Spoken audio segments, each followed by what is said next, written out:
ಎಲ್ಲರಿಗೂ ನಮಸ್ಕಾರ. ಭಾನುಪ್ರಿಯ ಕ್ರಿಯೇಟಿವ್ ಕನ್ನಡ ಚಾನಲ್ಗೆ ನಿಮ್ಮೆಲ್ಲರಿಗೂ ಮತ್ತೊಮ್ಮೆ ಸ್ವಾಗತ. ನಾನಿವತ್ತು ನನಗೆ ಗೊತ್ತಿರೋ ಕೆಲವೊಂದು ಟಿಪ್ಸ್ಗಳನ್ನು ನಿಮ್ಗೆ ಶೇರ್ ಮಾಡ್ತೇನೆ.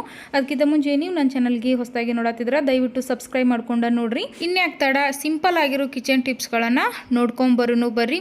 ನೋಡ್ರಿ, ಇವಾಗ ಮನ್ಯಾಗ ಬ್ಲಾಂಕೆಟ್ಸ್ ಇರ್ತಾವೆ, ಬೆಡ್ಶೀಟ್ ಇರ್ತಾವೆ. ನಮ್ಮ ಉತ್ತರ ಕರ್ನಾಟಕ ಸೈಡ್ ಅದು ಗೊತ್ತಿರ್ತೈತಿ, ಏನಂತಾರೋ ಕೌಂದಿ ಇರ್ತಾವೆ. ಈ ರೀತಿ ಕೆಲವೊಂದು ಹಾಸೋದಾಗ್ರಿ, ಹೊಚ್ಚೋದಾಗ್ರಿ, ಈ ರೀತಿ ಬ್ಲಾಂಕೆಟ್ಗಳನ್ನು ನಾವು ತಿಕ್ಕಿ ತೊಳಿಬೇಕಾಗ್ತೈತಿಲ್ಲ, ಅಂದ್ರೆ ಭಾರ ಜಾಸ್ತಿ ಇರ್ತಾವಲ್ರಿ. ಹಾಗಾಗಿ ತಿಕ್ಕಿ ತೊಳೆದು ಭಾಳ ಅಂದ್ರೆ ಭಾಳ ಕಷ್ಟ. ಸಿಂಪಲ್ಲಾಗಿ ತಿಕ್ಕುದು ಬೇಡ, ಏನೂ ಒಗೆಯಲ್ಲ, ಈಜಿಯಾಗಿ ಒಂದು ನೀರಾಗ ನೆನೆಹಾಕಿ ಆಮೇಲೆ ಹಿಂಡು ಹಾಕಿದ್ರೆ ಸ್ವಚ್ಛ ಆಗ್ತೈತಿ. ಅಂದ್ರೆ ಹಂಗೆ ಮಾಡಬೇಕು ಅಂದ್ರೆ ಒಂದು ಸಿಂಪಲ್ ಆಗಿರೋ ಟಿಪ್ಸ್ ಐತಿ, ನೋಡ್ಕೊಂಬರೋನು ಬರ್ರಿ. ನೋಡ್ರಿ, ನಾನು ಇಲ್ಲಿ ನೀರು ತೊಗೊಂಡೇನಿ. ನನಗೆ ಬ್ಲ್ಯಾಂಕೆಟ್ ಒಂದು ತೊಳ್ಯಾಕತ್ತೀನಿ, ಅದಕ್ಕೆ ಎಷ್ಟು ಬೇಕಲ್ಲ ಅಷ್ಟು ನೀರು ತೊಗೊಂಡೇನಿ ರೀ. ಇದಕ್ಕೆ ನೋಡ್ರಿ, ವಿಮ್ ಜೆಲ್ ಹಾಕಿನಿ ನಾನು, ಅದ್ರದ್ದು ವಿಡಿಯೋ ಸ್ಕಿಪ್ ಆಗೈತಿ ಕ್ಲಿಪ್ಪಿಂಗ್. ಒಂದು ಸ್ಪೂನ್ ಆಗಷ್ಟು ವಿಮ್ ಜೆಲ್ಲನ್ನು ಆ್ಯಡ್ ಮಾಡೀನಿ ರೀ. ಮತ್ತು ಇದಕ್ಕೆ ನಾವೇನು ಜಾಸ್ತಿ ಇಂಗ್ರೀಡಿಯೆಂಟ್ಸ್ ಏನು ಹಾಕುವಂಗಿಲ್ಲ.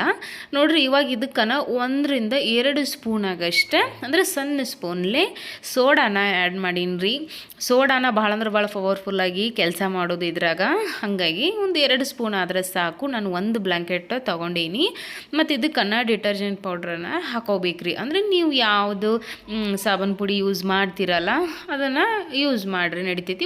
4 ಸ್ಪೂನ್ ಹಾಕಿದ್ರೆ ಸಾಕು. ಅಂದ್ರೆ ನಾವು ತಿಕ್ಕುದೇನು ಇರಂಗಿಲ್ಲಲ್ಲ, ಬರೀ ನೀರ ಹಾಕಿ ಹಿಂಡಿ ಒಣ ಹಾಕೋದಿರ್ತೈತಿ. ಅದು ಬರೀ ಸಾಬೂನು ಪುಡಿ ಹಾಕಿ, ಅಂದರೆ ಈ ಡಿಟರ್ಜೆಂಟ್ ಪೌಡ್ರ್ ಅಷ್ಟೇ ಹಾಕಿ ನೀರಾಗ ನೆನೆ ಹಾಕಿದ್ರೆ ಯಾವುದೇ ಕಾರಣಕ್ಕೂ ಅದು ಅಷ್ಟು ಅದರೊಳಗಿರೋ ಹೊಲಸನ್ನು ಬಿಡಂಗಿಲ್ಲ. ಹಾಗಾಗಿ ನಾವು ಮತ್ತು ತಿಕ್ಕಿ ಮತ್ತು ಒಗೆದು ತೊಳಿಬೇಕಾಗ್ತೈತಿ ರೀ, ಅಂದರೆ ಡಿಟರ್ಜೆಂಟ್ ಅಷ್ಟೇ ಹಾಕಿರ. ಅದಕ್ಕಾಗಿ ತಿಕ್ಕುದು ಬೇಡ, ತೊಳೆದು ಬೇಡ, ಬರೀ ನೀರು ಹಾಕಿ 1-2-3 ತಾಸು ಬಿಟ್ಟು ಆಮೇಲೆ ಬರೀ ಹಿಂಡಿ ಒಣ ಹಾಕಿರ ನಾವು ತಿಕ್ಕಿ ತೊಳೆದಾಗ ಎಷ್ಟು ಹಸನಾಗಿರ್ತೈತಿಲ್ಲ ಅಷ್ಟನ ಇದು ಈ ರೀತಿ ಲಿಕ್ವಿಡ್ ಹಾಕಿ ನೆನೆಸಿಟ್ಟಾಗ್ಲೂ ಅಷ್ಟೇ ಹಸನಾಗಿರ್ತೈತಿ ರೀ. ಸಿಂಪಲ್ 3 ಇಂಗ್ರೀಡಿಯೆಂಟ್ಸ್ ಐತಲ್ಲ, ವಿಮ್ ಜೆಲ್ಲ, ಸೋಡಾ ಅಷ್ಟು ಹಾಕಿರ.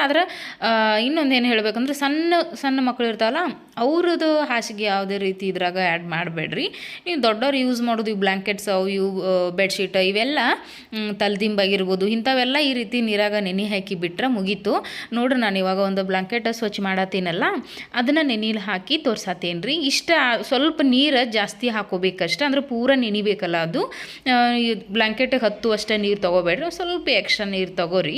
ನೋಡ್ತಿರ್ಬೋದು, ನಾನು ವಿಡಿಯೋದಾಗ ತೋರ್ಸತ್ತೀನಲ್ಲ, ಇಷ್ಟು ನೀರು ತೊಗೊಂಡ್ರೆ ಸಾಕು. ಇವಾಗ ನಾನು 2 ಗಂಟೆ ಬಿಟ್ಟು ನೋಡ್ರಿ ಈ ರೀತಿ ಕೆಳಗ ಮೇಲೆ ಮಾಡಿ ಮತ್ತು 1-2 ಥರ ಬೇರೆದು ಚಲೋ ನೀರು ತೊಗೊಂಡು ಹಿಂಡಿ ಹಾಕಿಬಿಡ್ತೇನು. ನಿಮಗೆ ಟೈಮ್ ಇದ್ರೆ ರಾತ್ರಿ ನೆನೆ ಹಾಕಿಬಿಡ್ರಿ, ಮುಂಜಾನೆ ಹಿಂಡಿ ಹಾಕಿರ ಎಷ್ಟು ಸ್ವಚ್ಛ ಆಗಿರ್ತೈತಿ. ನೀವು ಒಂದು ಸಾರಿ ನೋಡಿರಿ. ವಿಡಿಯೋ ಇಷ್ಟ ಆದ್ರೆ ಲೈಕ್ ಮಾಡಿರಿ. ಈ ಟಿಪ್ಸನ್ನು ನೀವು ಒಮ್ಮೆ ಟ್ರೈ ಮಾಡಿ ನನಗೆ ಕಮೆಂಟ್ ಮಾಡಿರಿ, ಯಾಕಂದ್ರೆ ಭಾಳ ಅಂದ್ರೆ ಭಾಳ ಯೂಸ್ಫುಲ್ ಐತಿ. ಆದಷ್ಟು ನೀವು ನೈಟನ್ನು ನೆನೆ ಹಾಕಿರಿ, ಮುಂಜಾನೆ ಬೇರೆ ನೀರೊಳಗೆ ತೊಗೊಂಡು ತೊಳೆದು ಹಿಂಡಿ ಹಾಕಿರಿ. ಅಂದರೆ ಹಿಂಡಿ ಹಾಕಿರಿ ಮುಗೀತು. ಒಂದು ಸ್ವಲ್ಪನೂ ಒಗಿಲಕ್ಕ ಹೋಗಬೇಡ್ರಿ ನೀವು. ನಾನು 2 ಗಂಟೆ ಬಿಟ್ಟಿನಷ್ಟೇ, ಜಾಸ್ತಿ ಏನು ಬಿಡೋಕ್ಕೆ ಹೋಗಿಲ್ಲ. ನಾನು ನೋಡ್ತಿರ್ಬೋದು, ಇಲ್ಲಿ 2 ಗಂಟೆ ಬಿಟ್ಟು ತೋರ್ಸತ್ತೀನಿ. ಅದು ಎಷ್ಟು ಹೊಲಸು ಹೋಗೈತಲ್ಲ ನೋಡ್ತಿರ್ಬೋದು. ಇನ್ನು ಅಂದರೆ ನಾನು ಅವಾಗ ತೊಳಿತಿರ್ತಾನೋ, ಹಾಗಾಗಿ ಅಷ್ಟು ಹೊಲಸು ಇರಂಗಿಲ್ಲ. ಭಾಳ ಹೊಲಸಿತ್ತಂದ್ರೆ ನೀವು ನೈಟ್ ನೆನೆ ಹಾಕಿಬಿಡ್ರಿ, ಬಿಸಿನೀರಾಗ ಹಾಕಬೇಕು, ಹಂಗೆ ಹಿಂಗೆ ಏನೂ ಇಲ್ಲ. ಬರೀ ಸೋಡಾ, ವಿಮ್ ಜೆಲ್ ಮತ್ತು ಡಿಟರ್ಜೆಂಟ್ ಪೌಡ್ರ್, ಇವು 3 ಒಳಗೆ ಇದ್ರದ್ದು ಚಮತ್ಕಾರ. ಹಿಂಡಿ ತಿಕ್ಕಿ ಕೈ ನುಸ್ತೈತಿ, ಹಾಗೆಲ್ಲ ಏನು ಆಗಂಗೆ ಇಲ್ಲ. ಬರೀ ಇನ್ನೊಂದು 2 ಸಾರಿ ಬೇರೆ ನೀರು ತೊಗೊಂಡು ಹಿಂಡಿ ಹಾಕಿ ಬಿಟ್ಟುಬಿಡ್ರಿ. ಇಷ್ಟ ಐತಿ. ಈ ಟಿಪ್ಸನ್ನು ನೀವು ಒಮ್ಮೆ ಫಾಲೋ ಮಾಡಿರಿ. ಇದ್ರಾಗ ಯಾವುದು ಬೇಕಾದ್ರೂ ಅರ್ಬಿನ ನೀವು ಹಾಕ್ಬೋದು, ಅಂದ್ರೆ ಡೈಲಿ ವೇರ್ ಅರ್ಬಿ ಅಲ್ಲ, ಈ ಬ್ಲ್ಯಾಂಕೆಟ್, ಇವು ಬೆಡ್ಶೀಟ್, ಇಂಥವು ರಗ್, ಜಮ್ಖಾಣಿ ಏನೇನೋ ಅಂತಾರಲ್ಲ ಅವೆಲ್ಲನೂ ಹಾಕ್ರಿ. ಆದ್ರೆ ಸಣ್ಣ ಮಕ್ಕಳದ ಹಾಕಕ್ಕೆ ಹೋಗಬೇಡ್ರಿ, ಯಾಕಂದ್ರೆ ಸೋಡಾ ಇರೋದ್ರಿಂದ ಸಣ್ಣ ಮಕ್ಕಳಿಗೆ ಪಾಪ ಅವ್ರದ್ದು ಚರ್ಮ ಎಲ್ಲ ಸೂಕ್ಷ್ಮ ಇರ್ತೈತಿ, ಅಲರ್ಜಿ ಆಗೋದು ಬೇಡ ಅಂಥೇಳಿ ದೊಡ್ಡವ್ರದ್ದು ಹಾಕ್ರಿ. ನೀವು ಒಮ್ಮೆ ಟ್ರೈ ಮಾಡಿ ನನಗೆ ಇದ್ರದ್ದು ಕಾಮೆಂಟ್ ಮಾಡಿರಿ, ಯಾಕಂದ್ರೆ ನಾನು ಇದನ್ನು ಭಾಳ ಸರಿ ಯೂಸ್ ಮಾಡೀನಲ್ಲ, ರಿಸಲ್ಟ್ ಚಲೋ ಐತಿ. ಹಾಗಾಗಿ ನಿಮಗೂ ಯೂಸ್ ಆಗ್ಲತ್ತ ಪದೇ ಹೇಳತ್ತೀನಿ ರೀ. ನೋಡ್ರಿ ಇವಾಗ ನಾನು ಒಂದು ಲೆಗಿನ್ಸ್ ತೊಗೊಂಡೀನಿ, ಅಂದ್ರೆ ವೇಸ್ಟ್ ಕಟ್ ಆಗಿರೋದು, ಇಲಾಸ್ಟಿಕ್ ಲೂಸ್ ಆಗಿರೋದು, ಈ ರೀತಿ ವೇಸ್ಟ್ ಆಗಿ ಲೆಗಿನ್ಸ್ ಇರ್ತಾವಲ್ಲ ಅದನ್ನ ನಾವು ಹಂಗೆ ಇಟ್ಬಿಟ್ಟಿರ್ತೀವಿ. ನೋಡ್ರಿ, ಆ ಲೆಗಿನ್ಸನ್ನು ಈ ರೀತಿ ಪರ್ಶಿ ಒರ್ಸಕ್ಕೆ ಯೂಸ್ ಮಾಡ್ಕೋಬೋದು. ನೋಡ್ತಿರ್ಬೋದು, ಇಲ್ಲಿ ಇಲಾಸ್ಟಿಕ್ ಐತಲ್ಲ, ನಾನು ಕಾಟನ್ ಲೆಗಿನ್ಸನ್ನು ತೊಗೊಂಡೀನಿ. ಒಂದು ಸ್ವಲ್ಪ ನೀರೊಳಗೆ ಹಾಕಿ ಹಿಂಡ್ಕೊಂಡೀನಿ. ಅಂದರೆ ನೀವು ಯಾವ ಲಿಕ್ವಿಡ್ ಪರ್ಶಿ ಒರ್ಸಕ್ಕೆ ತೊಗೋತೀರಲ್ಲ ಅದ ಲಿಕ್ವಿಡ್ ಒಳಗನ ಇದನ್ನು ಅರ್ಬಿನ ಅಂದ್ರೆ ಲೆಗಿನ್ಸನ್ನು ಹಿಂಡಿ ಹಾಕೊಂಡ್ಬಿಡ್ರಿ. ಹಾಕೊಂಡು ಈ ರೀತಿ ಸ್ಟಿಕ್ ಇರ್ತೈತೆ ನೋಡ್ರಿ ಮನೆಯೊಳಗೆ, ಆ ಸ್ಟಿಕ್ಕಿಗೆ ಈ ರೀತಿ ಇಲಾಸ್ಟಿಕ್ ಕಣ್ಣ ಹಾಕಿ ಈ ಕಾಲು ಸೈಜ್ಗೆ ಅಂದ್ರೆ ಕಾಲು ಕಡೆದು ಏನಿರ್ತೈತಲ್ಲ ಅದನ್ನು ಈ ರೀತಿ ಸ್ವಲ್ಪ ಕೆಳಗೆ ಲೂಸ್ ಬಿಟ್ಟ ಈ ರೀತಿ ರಿಟರ್ನ ಹಾಕೊಂಡ್ಬಿಡ್ಬೇಕ್ರಿ. ನೋಡ್ರಿ ಈ ರೀತಿ ನನಗೆ ಕಾಣಿಸಕತ್ತೈತಲ್ಲ ವಿಡಿಯೋದಾಗ ತೋರ್ಸತ್ತೀನಲ್ಲ ಆ ರೀತಿ ಹಾಕೊಂಡ್ಬಿಟ್ಟ ಈ ರೀತಿ ನಾವು ಟೈಲ್ಸನ್ನು ಕ್ಲೀನ್ ಮಾಡ್ಕೊಂಡ್ಬಿಡ್ಬೇಕು. ಅಂದ್ರೆ ಪರ್ಶಿನ ನೋಡ್ತಿರ್ಬೋದು ಎಷ್ಟು ಕ್ಲೀನ್ ಆಗತೈತಿ. ಅಂದ್ರೆ ಪರ್ಶಿ ಒರೆಸೋದು ಇಲ್ಲಪ್ಪ ಅಂದ್ರೆ ಈ ರೀತಿ ಟ್ರೈ ಮಾಡಿರಿ. ಅಂದ್ರೆ ಕೂತು ಒರೆಸೋಕೆ ಒಬ್ಬೊಬ್ರು ಹಂಗೂ ಒರೆಸಿರ್ತಾರಲ್ಲ, ಅದಕ್ಕಿಂತ ಇದು ಭಾಳ ಅಂದ್ರೆ ಭಾಳ ಯೂಸ್ ಆಗ್ತೈತಿ. ಅಂದರೆ ಈ ಮೂಲಿ ಒಳಗೆಲ್ಲ ಇರ್ತೈತಲ್ಲ ಅದೆಲ್ಲ ಭಾಳ ಅಂದ್ರೆ ಭಾಳ ನೀಟಾಗಿ ಸ್ವಚ್ಛ ಆಗ್ತೈತಿ. ಈ ಟಿಪ್ಸನ್ನು ಫಾಲೋ ಮಾಡಿರಿ ಮತ್ತು ವಿಡಿಯೋ ಎಂಡ್ ತನಕ ನೋಡಿ. ನನಗೆ ಲೈಕ್ ಮಾಡೋದು ಮಾತ್ರ ಮಲ್ಲಕ್ಕೆ ಹೋಗಬೇಡ್ರಿ. ನೋಡ್ರಿ ಇವಾಗ ಹಾರ್ಲಿಕ್ಸ, ಬೋರ್ಮಿಟಾ ಇವೆಲ್ಲ ಕುಡಿದು ಡಬ್ಬಿ ಉಳಿದಿರ್ತಾವಲ್ರಿ ಈ ರೀತಿ. ಕೆಲವೊಬ್ರಿಗೆ ಏನಂದ್ರೆ ಇಂಥ ಡಬ್ಬಿಗಳನ್ನ ಕಿಚನ್ ಒಳಗೆ ಯಾವುದಕ್ಕೂ ಯೂಸ್ ಮಾಡೋಕೆ ಒಬ್ಬೊಬ್ರಿಗೆ ಇಷ್ಟ ಆಗಂಗಿಲ್ಲ. ಅಂಥವ್ರು ಏನು ಮಾಡಿರಿ, ಸಿಂಪಲ್ ಆಗಿರಿ ಈ ಒಂದು ಡಬ್ಬಿಯಿಂದ 2 ಟಿಪ್ಸನ್ನು ನಾವು ಮಾಡ್ಕೊಳ್ಳೋನು. ನೋಡ್ರಿ ಈ ರೀತಿ ಡಬ್ಬಿನ ಒಂದು ಸ್ವಲ್ಪ ಪ್ರೆಸ್ ಮಾಡ್ರೆ ಸಾಕು, ಮ್ಯಾಲಿಂದ ಅದೇನು ಮುಚ್ಚಳ ಇರ್ತೈತಲ್ಲ ಅದು ಆರಾಮಾಗಿ ಓಪನ್ ಆಗ್ತೈತ್ರಿ. ನೋಡ್ರಿ ಈ ರೀತಿ 2 ಪೋರ್ಷನ್ ಆಗಿ ಆತು. ಇದು ಮ್ಯಾಲಿಂದ ಏನಂತಾರು ಟೋಪನ ಮತ್ತು ಇದು ಕೆಳಗಿನ ಒಂದೊಂದು ಟಿಪ್ಸ್ ಆಗ್ತೈತಿ ನೋಡ್ಕೊಂಡು ಬರ್ರಿ. ಫಸ್ಟ್ ಈ ರೀತಿ ಕವರ್ ಎಲ್ಲನೂ ತೆಕ್ಕೊಂಡ್ಬಿಡ್ಬೇಕು. ಅದ್ರ ಮ್ಯಾಲಿಂದ ಕವರ್ ತಗೊಂಡು ಅದನ್ನು ಒಂದು ಯೂಸ್ ಮಾಡ್ಕೋಬೋದು. ಇದೇನೈತಲ್ಲ ಇವಾಗ ಮ್ಯಾಲಿಂದ ಈ ಟೋಪನ್ದಿಂದ ಈಸಿಯಾಗಿರೋ ಒಂದು ಟಿಪ್ಸನ್ನು ಮಾಡ್ಕೊಳ್ಳೋನು. ನೋಡ್ರಿ ಇವಾಗ ಚಾಕು ಕಾಯಿಸಿನಿ, ಬೆಂಕಿ ಹಚ್ಚಿ ಚಾಕು ಕಾಯಿಸಿ ಒಂದು ಸಣ್ಣ ಹೋಲ್ ಮಾಡ್ಕೊಂಡ್ಬಿಡ್ಬೇಕ್ರಿ ಮ್ಯಾಲಿನ ಟೋಪನ್ಕ್ಕೆ. ನೋಡ್ರಿ ಇವಾಗ ಕಾಣಿಸ್ತೈತಲ್ಲ ಆ ರೀತಿ ಭಾಳ ದೊಡ್ಡ ಹೋಲ್ ಮಾಡಬೇಡ್ರಿ, ಸಣ್ಣ ಹೋಲ್ ಆದಷ್ಟು ಮಾಡ್ಕೊಂಬಿಡ್ರಿ. ಅದ ಚಾಕು ಆಗಿದ್ರು ಇದು ಮಳಿ ಆಗಿರ್ಬೋದು, ನಿಮಗೆ ಯಾವ್ದು ಅನುಕೂಲ ಆಗ್ತದೆ ಅದನ್ನು ಬೆಂಕಿಯಿಂದ ಸುಟ್ಟುಬಿಟ್ಟ ಈ ರೀತಿ ಹೋಲ್ ಮಾಡ್ರೆ ಹೋಲ್ ಆಗ್ತೈತಿ.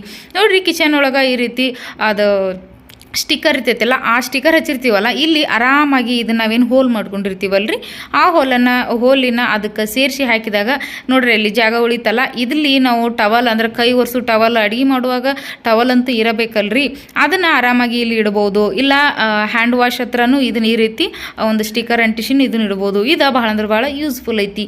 ಇನ್ನು ಇನ್ನೊಂದು ಉಳಿತಲ್ರಿ, ಈ ಡಬ್ಬಿನ ಅರ್ಧ ಕರೆಕ್ಟ್ ಒಂದು ಗೆರಿ ಹಾಕೊಂಡ್ಬಿಟ್ಟ ಅದನ್ನು ನಾವು ಕಟ್ ಮಾಡ್ಕೊಂಡು ಮ್ಯಾಲಿಂದ ಕಟ್ ಮಾಡ್ಕೋಬೋದು, ಅರ್ಧ ಕಡಿಮೆಯಾರ ಕಟ್ ಮಾಡ್ಕೋಬೋದು.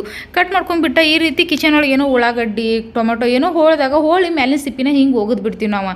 ಹಿಂಗೆ ಹೋಗೋಕ್ಕಿಂತ ಈಸಿಯಾಗಿ ನಾವೇನು ಕಟ್ ಮಾಡ್ಕೊಂಡು ಇಟ್ಕೊಂಡಿರ್ತೀವಲ್ರಿ, ನೋಡ್ರಿ ಈ ಡಬ್ಬಿ ಒಳಗನ ಇದನ್ನು ಹಾಕೋದ್ರಿಂದ ಈಸಿ ಆಗ್ತೈತಿ. ನೋಡ್ರಿ ಈ ರೀತಿ ಪ್ರತಿ ಸಾರಿ ಡಸ್ಟ್ಬಿನನ್ನು ತಂದು ಇಟ್ಕೊಳಕ್ಕಾಗಂಗಿಲ್ಲಲ್ಲ, ಈ ರೀತಿ ಸಿಂಪಲ್ ಇದ್ರಾಗ ಎಲ್ಲ ಕಸ ಕಡ್ಡಿ ಎಲ್ಲ ಹಾಕಿ ಡೈರೆಕ್ಟ್ ಡಸ್ಟ್ಬಿನ್ ಒಳಗೆ ಹಾಕೋಬೋದು. ನೋಡ್ರಿ ಇಷ್ಟ ಐತಲ್ಲ ಸಿಂಪಲ್ ಈ ಟಿಪ್ಸ್ ಇಷ್ಟ ಆಗಿದ್ರೆ ಲೈಕ್ ಮಾಡಿರಿ, ಶೇರ್ ಮಾಡಿರಿ, ಕಾಮೆಂಟ್ ಮಾಡಿರಿ. ಮತ್ತು ನಾವು ಮಕ್ಕಳಿಗೆ ಸಣ್ಣ ಡಬ್ಬಿ ಒಳಗೆ ಅಂದ್ರೆ ಉಪ್ಪಿಟ್ಟು ನಾಷ್ಟಕ್ಕೆ ಏನಾದರೂ ಕಟ್ಟಿರ್ತೀವಲ್ಲ ಅವಾಗ ಈ ರೀತಿ ಸ್ಪೂನ್ ಹಾಕಬೇಕಾಗಿರ್ತೈತಿಲ್ಲ, ನಾವು ಸ್ಪೂನನ್ನು ಸೈಡ್ ಒಳಗೆ ಹಾಕಿ ಬಿಟ್ಟಿರ್ತೀವಲ್ರಿ. ಹಂಗೆ ಮಾಡೋಕ್ಕಿಂತ ಒಂದು ಸಿಂಪಲ್ ಟಿಪ್ಸ್ ಐತಿ, ಈ ಟಿಪ್ಸನ್ನು ಫಾಲೋ ಮಾಡಿರಿ. ನಾವೇನು ಡಬ್ಬಿ ಕಟ್ತೀವಲ್ಲ ಆ ಡಬ್ಬಿ ಮೇಲೆ ಈ ರೀತಿ ಸ್ಪೂನ್ ಇಟ್ಟ ಒಂದು ಈ ರೀತಿ ರಬ್ಬರ್ ಎಲ್ಲರ ಮನೆಗೂ ಇದ್ದೇ ಇರ್ತಾವಲ್ಲ, ಈ ರಬ್ಬರನ್ನು ಇದಕ್ಕೆ ಹಾಕಿಬಿಟ್ರೆ ಅದು ಬೀಳಂಗಿಲ್ಲ. ನೋಡ್ರಿ ಈ ರೀತಿ ಆದ್ರೆ ಸಾಕು. ಇಷ್ಟು ಮಾಡಿರಿ ಅಂದರೆ ಸ್ಪೂನ ಮತ್ತು ಡಬ್ಬಿ ಎರಡು ಒಂದೇ ಕಡೆ ಇರ್ತೈತಲ್ಲ. ಮತ್ತು ನಾನು ಮಾಡಿರೋ ಎಲ್ಲ ಟಿಪ್ಸು ನಿಮಗೆ ಇಷ್ಟ ಆಗಿದ್ರೆ ಕಾಮೆಂಟ್ ಮಾಡಿರಿ, ಮತ್ತು ನೀವು ಟ್ರೈ ಮಾಡೋದು ಮಾತ್ರ ಮರಿಲಕ್ಕ ಹೋಗಬೇಡ್ರಿ. ಮತ್ತೊಂದು ನಾಳೆ ಹೊಸ ವಿಡಿಯೋದಾಗ ಸಿಗ್ತೀನಿ. Thank you.